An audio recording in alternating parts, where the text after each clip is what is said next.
آسمان پیغام number 37۔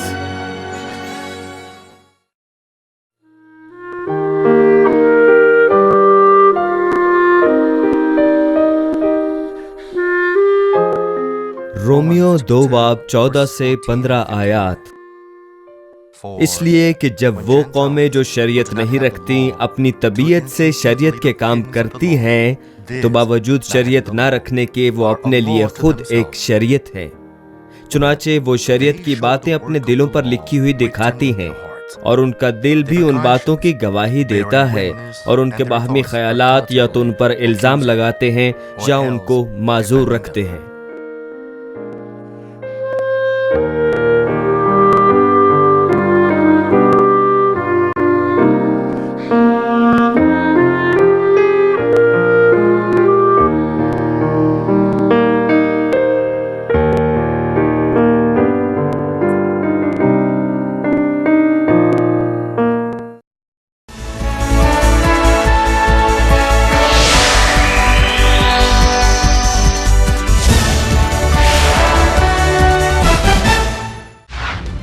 مانمنٹ central church بہت سی مقامی اور بین الاقوامی کلیسیاؤں پر مشتمل ہے جو کہ دنیا کے بیشتر ممالک جیسے کہ کینیا، امریکہ، Canada, Japan, France, India, Philippines اور ہنڈورس میں واقع ہیں۔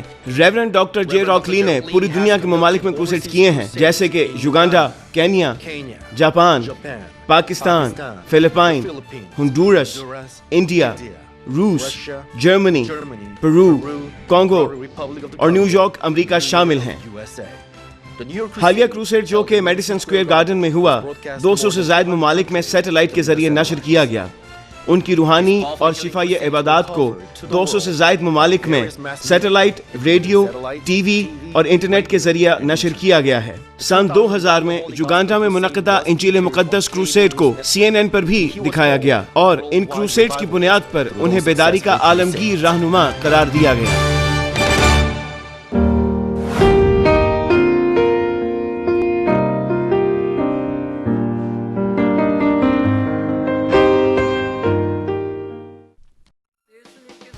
تو کیا پرانے عہد نامے کے لوگوں نے نجات پائی؟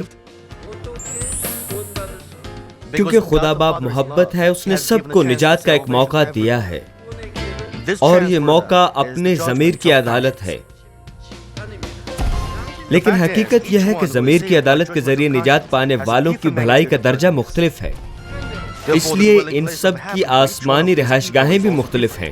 یہ ان کے اعمال کے بدلے میں خدا کا انصاف ہے۔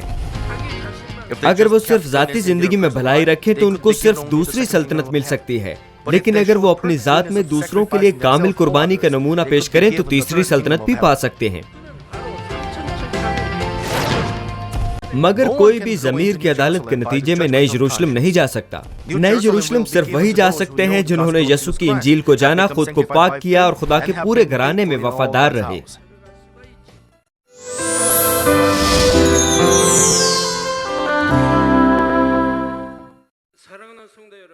مسیح میں عزیز بہنوں اور بھائیوں اور ٹیلی ویژن کے تمام ناظرین، یہ آسمان کے سلسلے کا 37واں اجلاس ہے۔ گزشتہ اجلاس میں نے زندگی کے تاج کے بارے میں بیان کیا تھا جو تیسری بادشاہی میں ملے گا۔ ہم نے تیسری بادشاہی میں جانے کی اہلیت کے متعلق بھی دیکھا تھا۔ ایسے ایمان کا مالک جو خداوند کی محبت میں اپنی زندگی سے بھی دریغ نہ کرے تیسری بادشاہی میں داخل ہو سکتا ہے، لیکن ان کے درمیان بھی جو خدا کو نہیں جانتے چند ایسے افراد ہیں جو راست اعمال کرتے ہیں۔ کئی اپنی زندگیاں بادشاہ یا اپنے والدین یا دوستوں کی خاطر قربان کر دیتے ہیں۔ ان کی محبت یقیناً قربان ہونے والی ہوتی ہے۔ یوحنا 15 باب کی 13ویں آیت بتاتی ہے، اس سے زیادہ محبت کوئی شخص نہیں کرتا کہ اپنی جان اپنے دوستوں کے لیے دے دے۔ لیکن تب چونکہ نجات صرف اس وقت ملتی ہے جب ہم یسوع کو اپنا نجات دہندہ قبول کرتے ہیں، تو کیا اس کا مطلب یہ ہوا کہ یہ افراد نجات حاصل نہیں کریں گے؟ خدا باپ نے ان کے لیے نجات کی ایک راہ تیار کی ہے۔ وہ راہ ضمیر کی عدالت کہلاتی ہے۔ ضمیر کی عدالت کے وسیلے نجات پانے والوں میں چند صرف نجات ہی حاصل نہیں کریں گے بلکہ تیسری بادشاہی میں بھی داخل ہوں گے۔ اس اجلاس میں چند ایسی صورتحال کے متعلق بیان کروں گا جن میں وہ ضمیر کی عدالت کے وسیلے بچ گئے۔ خدا باپ ناانصافی سے کسی کی عدالت نہیں کرتا. خلقت کی ابتدا سے جنم لینے والے افراد میں سے ایک کی عدالت بھی وہ ناانصافی سے نہیں کرے گا. وہ ہر ایک کی عدالت اپنے کامل عدل اور محبت سے کرتا ہے.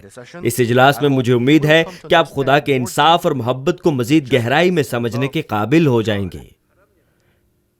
مسیح میں عزیز بہنوں اور بھائیوں، اعمال 4 باب کی 12ویں آیت بیان کرتی ہے کہ اور کسی دوسرے کے وسیلے سے نجات نہیں، کیونکہ آسمان کے تلے آدمیوں کو کوئی دوسرا نام نہیں بخشا گیا جس کے وسیلے سے ہم نجات پا سکیں.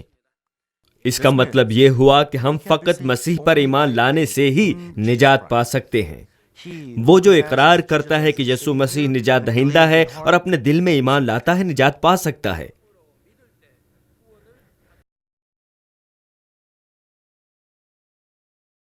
یوحنا 3 باب کی 18ویں آیت میں لکھا ہے، جو اس پر ایمان لاتا ہے اس پر سزا کا حکم نہیں ہوتا، جو اس پر ایمان نہیں لاتا اس پر سزا کا حکم ہو چکا، اس لیے کہ وہ خدا کے اکلوتے بیٹے کے نام پر ایمان نہیں لایا. تو پھر پرانے عہد نامے کے لوگوں کے بارے میں کیا خیال ہے؟ انہوں نے کیسے نجات پائی؟ جو شریعت سے ناواقف تھے ان کا کیا ہوگا؟ اور نئے عہد نامے میں بھی جنہوں نے انجیل کی خوشخبری نہیں سنی، وہ کیسے نجات یافتہ ٹھہرے؟ کیا یہ ایسا ہے کہ چونکہ وہ یسوع پر ایمان نہیں لائے اس لیے وہ نجات نہیں پائیں گے؟ ایسا نہیں ہو سکتا، کیونکہ خدا باپ محبت ہے. اس نے ہر کسی کو نجات کا موقع دے رکھا ہے. یہ موقع ضمیر کی عدالت ہے. رومیو 2 باب کی 14 سے 15 آیات اس کے بارے میں بیان کرتی ہیں. لکھا ہے، جب وہ قومیں جو شریعت نہیں رکھتی، جو مسیح کو نجات دہندہ کے طور پر اور بائبل کو نہیں جانتے، اپنی طبیعت سے شریعت کے کام کرتی ہیں، تو باوجود شریعت نہ رکھنے کے وہ اپنے لیے خود ایک شریعت ہیں. چنانچہ وہ شریعت کی باتیں اپنے دلوں پر لکھی ہوئی دکھاتی ہیں، اور ان کا دل بھی ان باتوں کی گواہی دیتا ہے، اور ان کے باہمی خیالات یا تو ان پر الزام لگاتے ہیں یا ان کو معذور رکھتے ہیں. شریعت چنیدہ لوگوں یعنی اسرائیل کو دی گئی. یہ شریعت نجات کا ایک معیار ٹھہری ہے. وہ جو شریعت کے مطابق ٹھیک ہیں نجات پائیں گے، اور جو نہیں ہیں وہ نجات نہیں پائیں گے. یقیناً جب وہ شریعت کی عدولی کرتے تھے تو ان کی معافی کا راستہ بھی تھا، لیکن غیر اقوام کے لیے جو اسرائیلی نہیں تھیں کوئی شریعت نہیں تھی. لیکن غیر اقوام کو بھی جو شریعت نہیں رکھتی تھیں شریعت کا پابند سمجھا جا سکتا ہے. اس وقت جب وہ اپنے ضمیر کے مطابق کچھ اچھا کرتے ہیں. اب ضمیر ہر آدمی کے لیے بھلائی اور بدی کو پرکھنے کی ایک ذاتی کسوٹی ہے. اچھی اور بری بات میں وہ اپنے ضمیر کے مطابق فیصلہ کرتے ہیں. اگر اس دنیا کی آبادی 6.5 بلین ہے تو 6.5 بلین افراد کا ذاتی ضمیر اور فیصلہ کرنے کا معیار ہوتا ہے. کچھ لوگ اس بات کو اچھا سمجھتے ہیں جسے دوسرے افراد برا سمجھتے ہوں، اور ایسا ہی اس کے الٹ بھی. ان سب کا ضمیر فرق ہوتا ہے. تو ضمیر کیسے بنتا ہے؟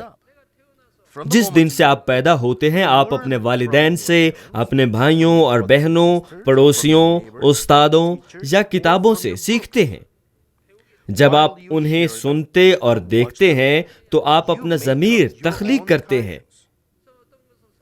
اس عمل کے درمیان میں جو اچھا نہیں ہے اسے اچھا خیال کیا جا سکتا ہے. ذخیرہ غلط بھی ہو سکتا ہے، آپ کو غلط سکھایا بھی جا سکتا ہے. اضافی طور پر اپنی پرورش کی جگہ پر آپ کے ضمیر کے مختلف ہونے کا انحصار ہوتا ہے. کچھ نوجوان کھانے پینے کی چیزوں کو پھینک دیتے ہیں، یعنی اگر وہ کھانے کی چیزیں ان کے ذائقے کے مطابق نہ ہوں، ان کو پسند نہ آئے تو وہ ان کو پھینک دیتے ہیں.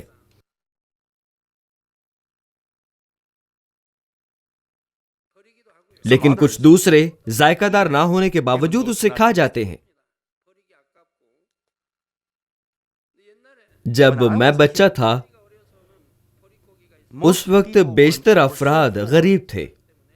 ہم خوراک کو ضائع نہیں کر سکتے تھے. سردیوں میں ہمیشہ خوراک کی کمی رہتی تھی.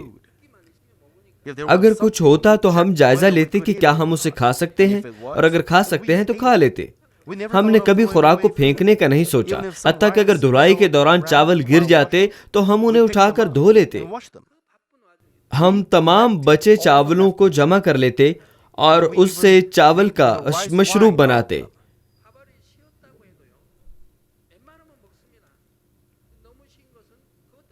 ہمارے پاس پھینکنے کے لیے اتنی خوراک نہیں تھی کہ جس کو ہم پھینک سکتے.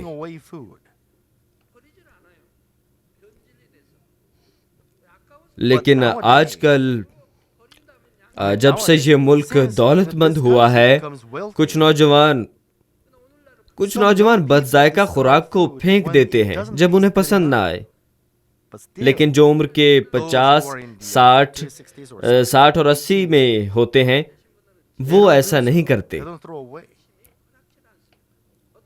اپنے پروان چڑھنے کے ماحول کے مطابق لوگوں کے مختلف ضمیر ہوتے ہیں. لوگ مختلف معیار سے عدالت کرتے ہیں.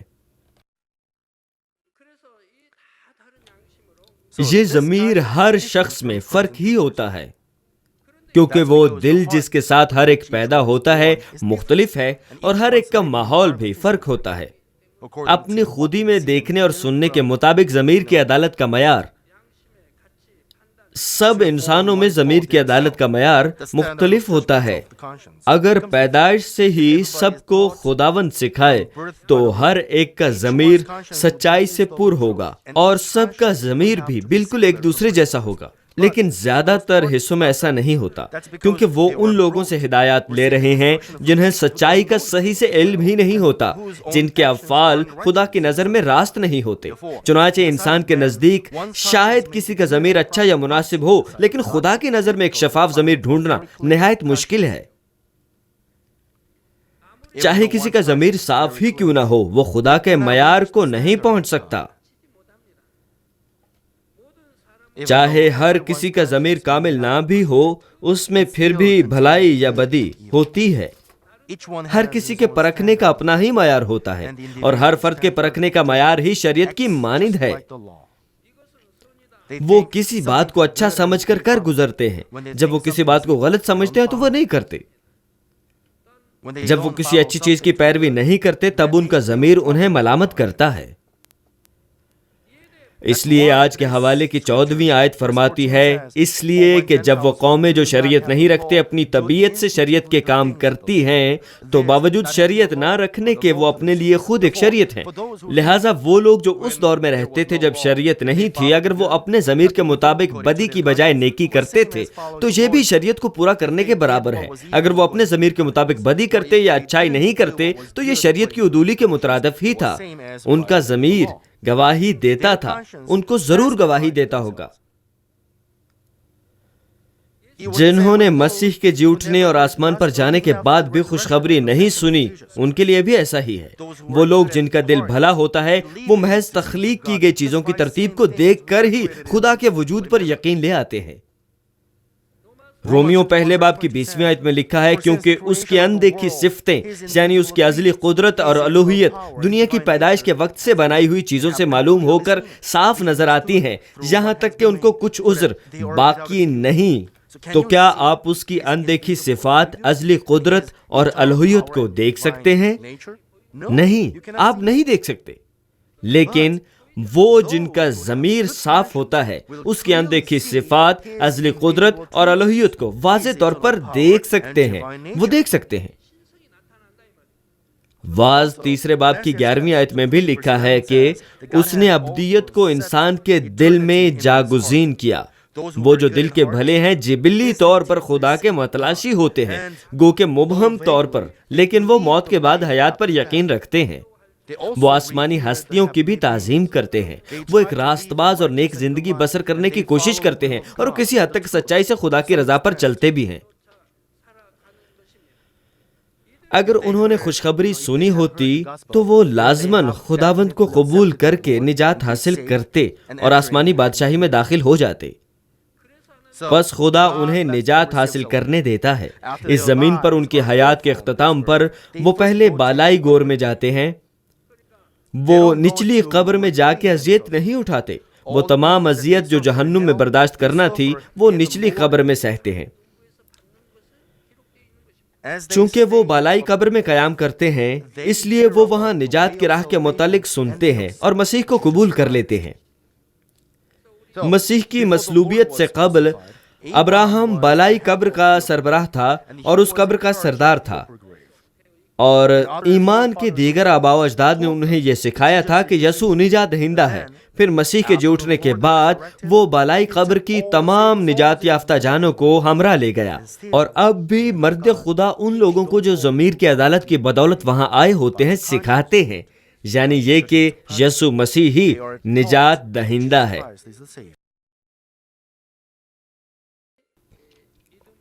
تو جو بھی ضمیر کی عدالت کے نتیجے میں بالائی قبر میں آتا ہے، اس کو یہ سکھایا جاتا ہے کہ یسوع نجات دہندہ ہے۔ اس لیے یسوع اپنی مصلوبیت کے بعد بالائی قبر کو گیا۔ پہلا پطرس 3 باب کی 19ویں آیت میں لکھا ہے، اسی میں اس نے جا کر ان قیدی روحوں میں منادی کی۔ چونکہ جسم زمین پر رہتا ہے اس لیے روح اوپر جاتی ہے، اس لیے لکھا ہے کہ اس نے جا کر قیدی روحوں میں منادی کی۔ عہد عتیق میں وہ جو شریعت اور اپنے ضمیر کی عدالت کے ذریعے بچ گئے، بالائی گور میں یسوع مسیح کو اپنا نجات دہندہ قبول کر سکتے ہیں۔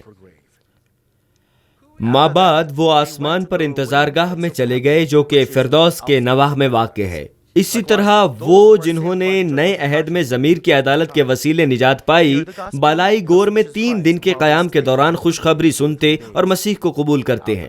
اس کے بعد وہ بھی آسمانی انتظارگاہ میں چلے جاتے ہیں۔ چونکہ یسوع ہی نجات کا اکلوتا راستہ ہے، اس لیے ضمیر کی عدالت سے بچنے والوں کو اس عمل سے گزرنا پڑتا ہے۔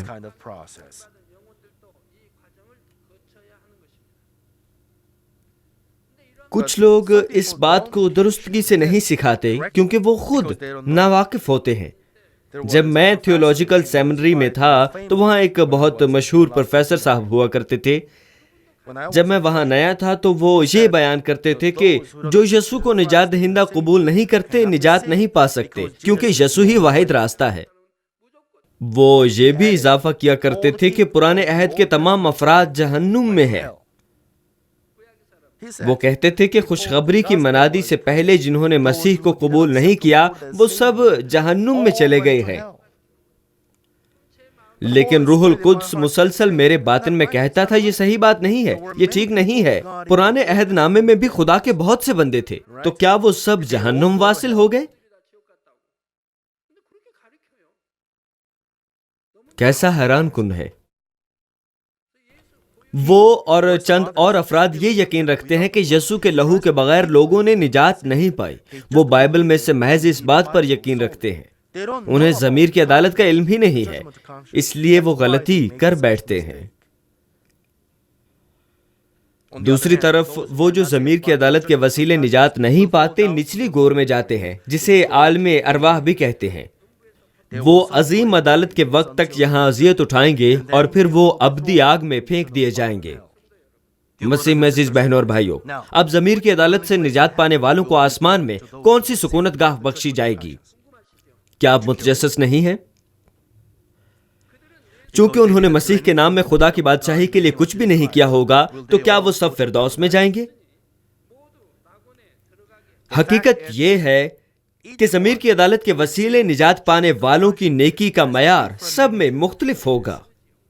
راست باز زندگی بسر کرنے کا درجہ بھی مختلف ہوگا۔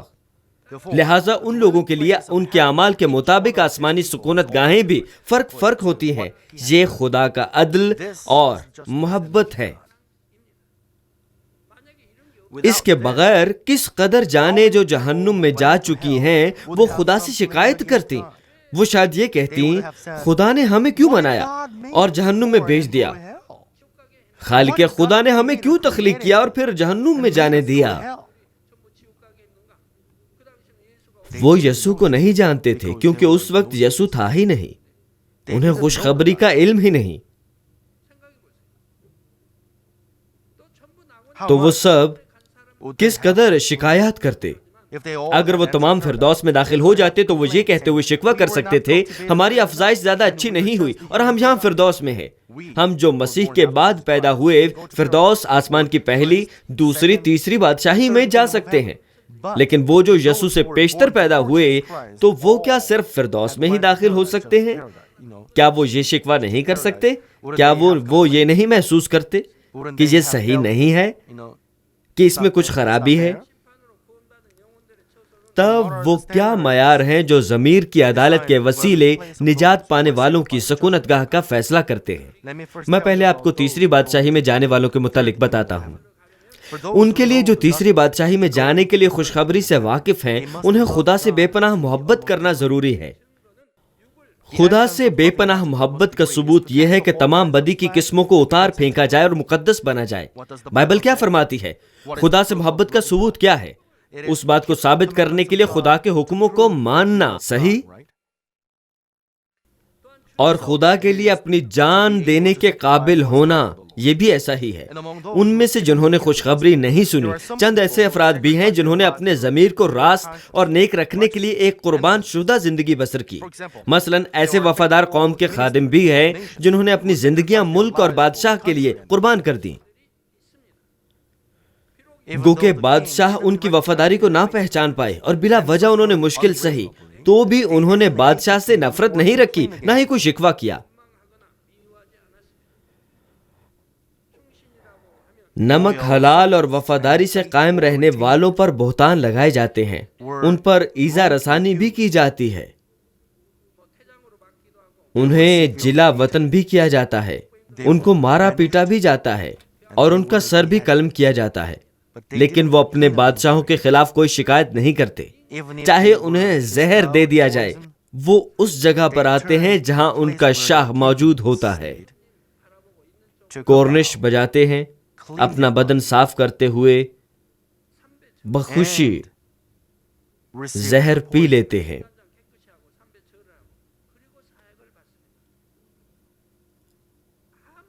حتیٰ کہ اگر ان پر بہتان بھی لگائے جائیں، وہ پھر بھی بادشاہوں کے لیے اپنا احترام اور پیار ظاہر کرتے ہوئے موت قبول کرتے ہیں.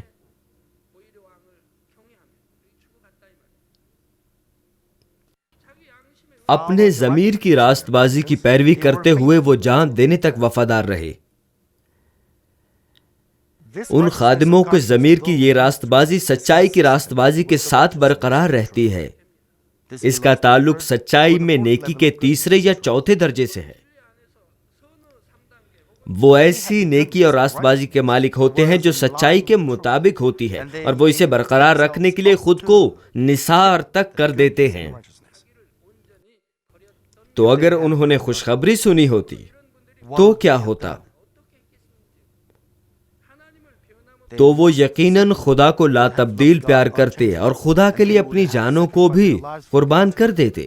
لہٰذا خدا اس حقیقت کو تسلیم کرتا ہے کہ وہ آسمان کی تیسری بادشاہی میں جا سکتے ہیں. مثلا ہم کوریا کے شاہی گھرانے کے دور میں ایڈمرل سون چن لی کے معاملے پر غور کرتے ہیں.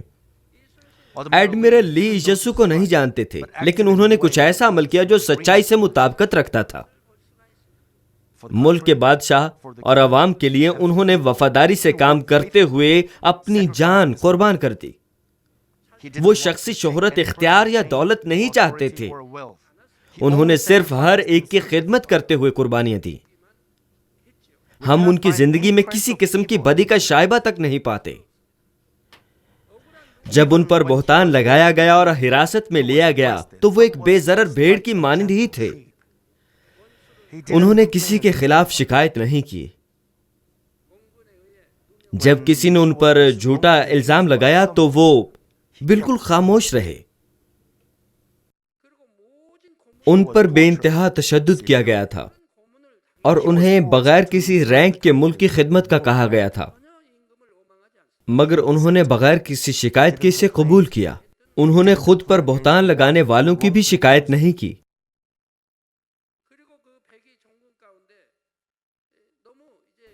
بے انتہا تشدد سے ان کے بدن کو نقصان پہنچا تھا. لیکن لوگوں کے انہیں آرام کرنے کا کہنے کے باوجود بھی انہوں نے اپنے بدن کا خیال بالکل بھی نہ کیا، بلکہ وہ کہتے تھے میں اپنے ملک کا گناہگار ہوتے ہوئے کیوں کر آرام کر سکتا ہوں۔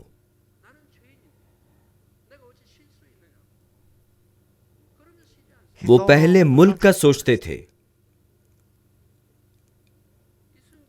پھر وہ بادشاہ کا اور پھر عوام کا سوچتے تھے۔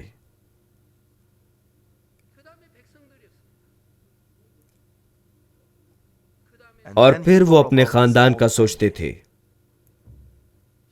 اس کے باوجود بھی کہ ان کا خاندان جاپانی سپاہیوں کی قید میں چلا گیا، انہوں نے پھر بھی اول درجہ اپنے ملک کو دیا۔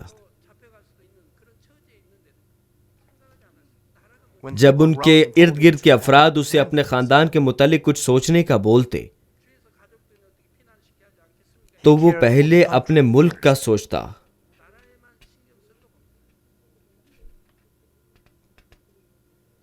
انہوں نے اپنے بادشاہ جس نے انہیں جلا وطن کر دیا تھا کوئی کینہ نہیں رکھا، بلکہ اس کے لیے انتہائی شکر گزاری کا مظاہرہ کیا۔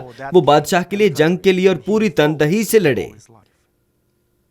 وقتاً فوقتاً وہ آسمان کی جانب دعا بھی کرتے تھے۔ اس کا مطلب ہے کہ وہ خدا کے وجود کو پہچانتے تھے۔ کیا محبت اور عدل کا خدا انہیں آسمان کی عمدہ سکونت گاہ میں نہیں لے جائے گا؟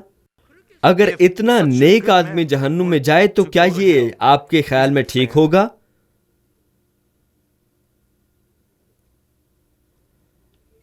ایڈمرل لی نے شہرت اور عزت نہیں ڈھونڈی۔ جب جاپانیوں کے خلاف ان کی آخری جنگ برپا تھی تو انہوں نے کوئی اسلحہ اور بختر نہیں پہن رکھی تھی۔ گولیوں اور تیروں کی بوچھاڑ کے باوجود انہوں نے کچھ نہیں پہنا، کچھ بھی نہیں پہنا تھا۔ وہ ایڈمرل تھے، انہیں پہننا چاہیے تھا۔ بعد میں لوگوں کے بقول کہ ایڈمرل لی اس جنگ میں پیشتر ہی مرنے کا ارادہ کر چکے تھے۔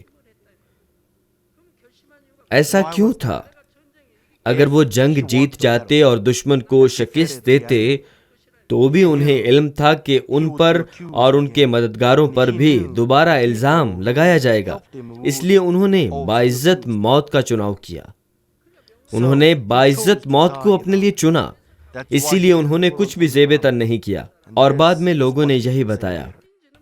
مجھے معلوم نہیں کہ یہ قیاس درست ہے یا نہیں، صرف خدا ہی جانتا ہے، لیکن لوگ قیاس آرائیاں کرتے ہیں۔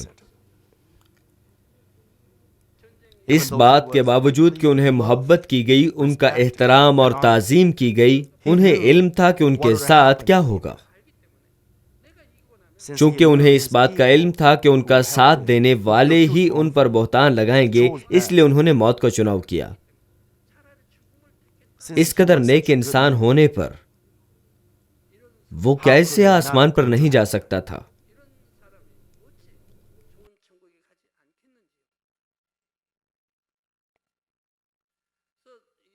تاریخ میں چند بھلے مانس لوگ ملتے ہیں۔ جب میں نے رومانس آف تھری کنگڈم پڑھی تو میں بہت زیادہ متاثر ہوا۔ بہت سے ایسے نیک افراد گزرے ہیں جو اپنے ملک کے وفادار رہے۔ میں ان کا بے حد احترام کرتا ہوں، اور جب میں چھوٹا تھا تو ان کی مانند بننا بھی چاہتا تھا۔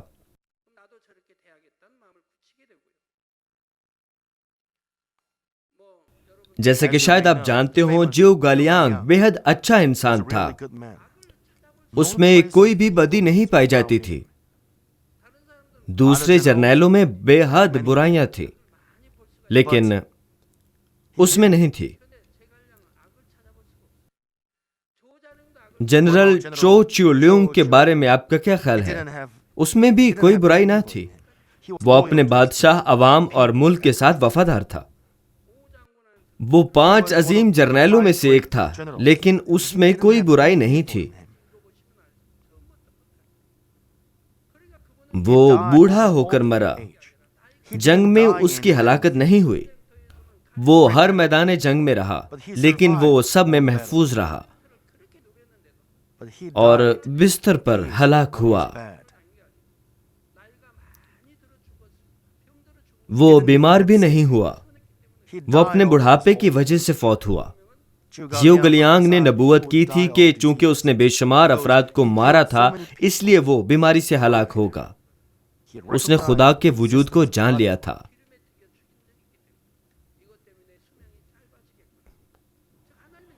اگر یہ نیک افراد آسمان پر نہ جائیں تو کیا یہ انصاف ہوگا؟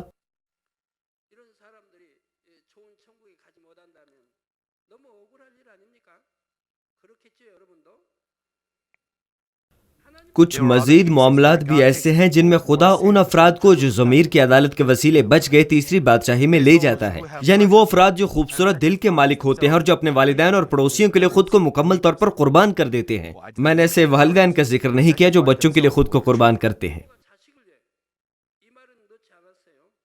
کیوں؟ کیونکہ ایسا تو فطری ہے. لیکن کسی بچے کے لیے یہ آسان نہیں ہے کہ اپنے والدین کے لیے اپنی جان قربان کر دے. ایسا قدیم ادوار میں ہوتا تھا لیکن آج کل کے زمانے میں ایسا کم ہی نظر آتا ہے. لیکن والدین کو اس قابل ہونا چاہیے کہ اپنے بچوں کی خاطر جان قربان کر سکیں. اگر بچہ قید میں جاتا ہے اور اس کے والدین اس کی جگہ قید میں جا سکتے ہوں تو والدین کو ایسا کرنے کے قابل ہونا چاہیے. یہ والدین کی محبت ہوتی ہے. والدین کو اپنے بچوں کو کبھی نہیں چھوڑنا چاہیے. بچہ بھلا کب انہیں اپنی پیدائش کے لیے کہتا ہے؟ وہ نہیں کہتا. والدین آپس میں محبت رکھتے ہیں اور بچے کو جنم دیتے ہیں. اگر وہ بچے کو ختم کر دیں اور اسے چھوڑ دیں تو اس بات کا کیا جواز بنتا ہے؟